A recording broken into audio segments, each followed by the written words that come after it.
Hey guys, so I'm gonna start this video with the Woolfio special.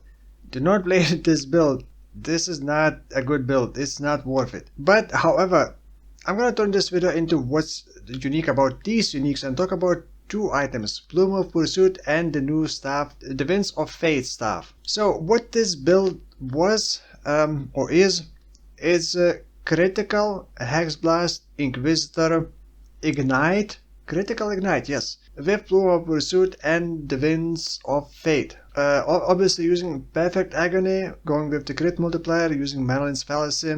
Now, why the build failed is it has way too many problems. I pretty much never had fun with this build, so I did not finish it optimizing, did not want to finish optimizing because it just has too many problems and there is no like cool advantage.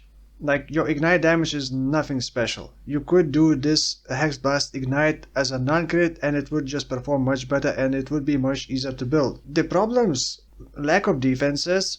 I fixed defense. Lack of damage. Defenses are still not great. Lack of speed. Both. Cast speed was horrible. I had to use faster casting support. Divergent faster casting support does give a bit of damage for ignites, but I still had to use faster casting. And I still need to get quite a bit more cast speed on the passive skill tree and if possible somewhere on the items. Since the weapon has no cast speed, I already lose a lot of cast speed. The gloves are unique, so I cannot get cast speed on the gloves either. Essentially it doesn't even have much flexibility because of how many unique items I use.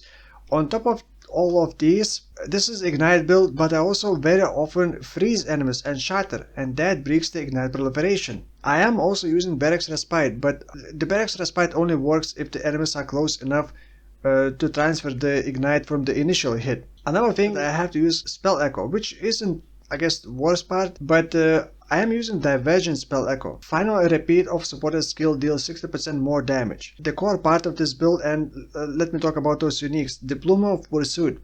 It's not a new item, but I never saw this Plume of Pursuit as anything other than just a gimmick, and not even a good gimmick. The Plume of Pursuit reduces cast speed. Non-critical strikes deal 80% less damage. Spell skills cannot deal critical strike except on final repeat. So essentially you can only do damage with the final repeat, and final repeat means either Spell Echo, I believe Unleash, although let's just say that it's mostly Spell Echo, and then the final repeat always crits. So essentially you don't need to worry about critical strike chance. You just use Spell Echo and your second cast, the repeat, will guarantee critical. Technically you can just stack a bunch of crit multiplier without getting critical strike chance by using Marylene's Fallacy, for example. My problem was always your first hit will deal no damage essentially. Well, it will deal 80% less damage and it will be non-crit, which means essentially it will deal pretty much negligible amount of damage.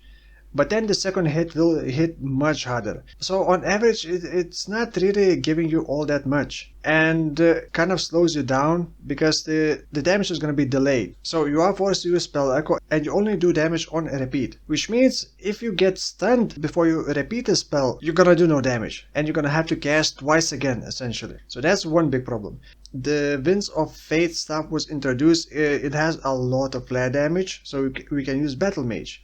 It also has critical multiplier, which then can be turned into damage over time with the perfect agony. Then it also very randomly just converts 75% of the damage into random element, but then the remaining 25% into chaos, which is already weird, because what kind of build would want elemental and chaos damage? Well, a hexblast doesn't really care. A hexblast just takes all the damage and uses it either for ignite, shock, freeze, or in general just do hit damage. Chaos damage with hits is resisted by the lowest resistance instead, so the hexblast works well with this staff. Another thing, maximum critical strike chance is 50%. However, you can still increase this effective crit chance by getting lucky critical strike chance. Non-critical strikes deal no damage, so even if it is effective critical strike chance 75%, you would still very often do no damage at all because it's gonna be non-crit. Now, to kind of bypass this, we can use Plume of Pursuit and always guarantee a critical strike on repeat, but then we have to use Spell Echo. So when you use Spell Echo, your first hit will be non-critical and it will deal no damage. It will deal absolutely zero damage. So it will also not apply any ailments, because ailments require damage. The second hit will guarantee a critical and it will do big damage. I think the best case would be to use Blade Vortex with the Spell Echo, because it seems Blade Vortex counts as a, like, if you use Spell Echo, the last repeat will be the one that determines the damage because it snapshots the last cast. So Blade Vortex probably would be the best with this, and the Battle Mage, which you kind of have to go Inquisitor because you cannot get a Battle Mage elsewhere if you're going with this staff. If you're going with a different staff, of course you can still get Battle Mage, but then it doesn't have the cool synergy with the staff and the Plume of Pursuit. So that's like the synergy of those items, Plume of Pursuit and the Winds of Fate. You essentially add Spell Echo, preferably Divergent Spell Echo, and you bypass the requirement of getting critical strike chance in the first place, and guarantee critical strike chance, and guarantee that you always deal critical strike chance. Granted that you do not get stunned midway, which is a big problem. You have to get stun with it. And it's not just Brian King Pantheon, because that does not prevent you from stuns, that just prevents you from being stun locked. Also, if you got some other ideas for the combination of Wings of Fate and the Plume of Pursuit, let me know in the comments below, because I would still want to reuse the stuff, probably for the Blade Vortex, maybe with the Plume of Pursuit. But what I did was just, in theory it sounded good, but on paper it sounded kind of okay, but in practice it just was bad. So more about this build, but very briefly. And I will include path of building import code. Now the path of building doesn't even look that great, because like I said, I had to refund some damage here and there to try to get more defenses, and the defenses are just a bit of armor, running determination, and then block, which the block isn't capped on spell block. Where's my block? 72 attack block and 58 spell block, which isn't that great.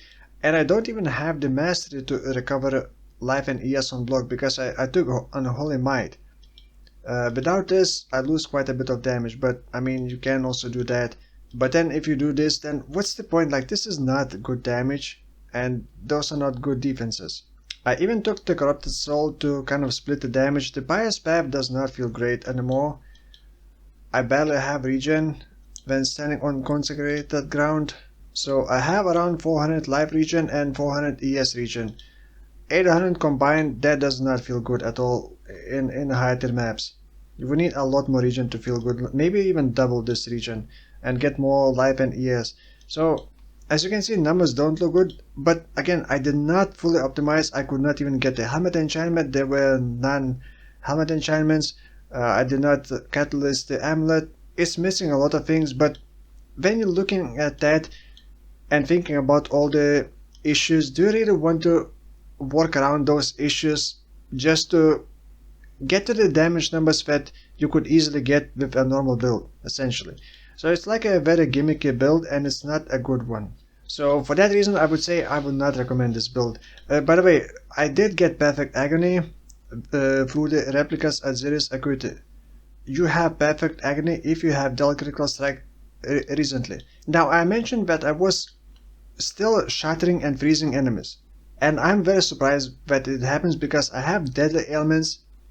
Although the Perfect Agony is only triggering after I crit, after I hit enemies. You don't always shatter, because 75% of physical damage converted to random element doesn't happen like all the times, but it's just so annoying when you just keep freezing and keep shattering and just breaking proliferation.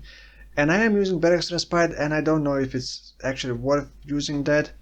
Like, in general, the build just has so many problems with Ignites. I would not recommend you, but I will include path of building import code. Maybe you want to copy it or use some kind of technique from this. I don't even have the anointment yet.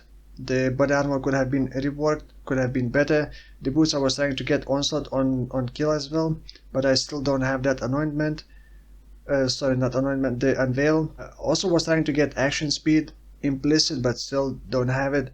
The way I solved this stun problem was actually with this Darkness Enthroned and 2 jewels with at least it should be at least 29% chance to avoid being stunned. I have 99% chance to avoid being stunned, and with that I'm stun immune, and also getting a decent amount of life and resistances. So I think Darkness Enthroned is gonna become a lot more popular as well. So yeah, that's pretty much it for this video. Thank you for watching, I guess, and I'll see you in the next one. Bye bye.